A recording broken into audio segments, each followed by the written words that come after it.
பெற்றோர்களே, உங்களிடத்தில் பேசுவதற்கு எனக்கு சில விஷயங்கள் உண்டு.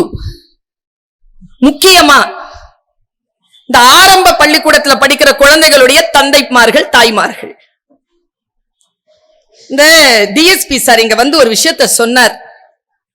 எத்தனை பேர் அவருடைய பேச்சை ரொம்ப நுட்பமா கவனிச்சீங்கன்னு எனக்கு தெரியாது.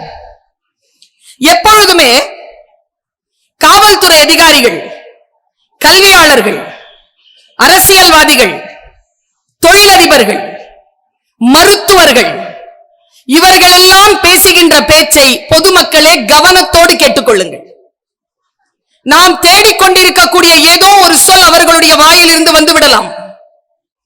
அவர் சொன்னார், பிள்ளைகளை வளர்க்கின்ற பொழுது என்கிட்ட பணம் இருக்கு, என்கிட்ட இன்ஃப்ளூயன்ஸ் இருக்குன்னு சொல்லிட்டு எந்த குழந்தையையும் தகுதிக்கு மாறான, தகுதிக்கு மீறியான விஷயங்களை அவர்களுக்கு அளித்து விடாதீர்கள். அந்த தகுதியை அந்த குழந்தைக்கு வளர்ப்பதுதான் நம்முடைய கடமையே தவிர இன்ஃப்ளூயன்ஸ் மூலமாக அந்த குழந்தைகளை வளர்ப்பது நம்முடைய நோக்கமாக இருக்கக்கூடாதுன்னு அவர் சொன்னார்.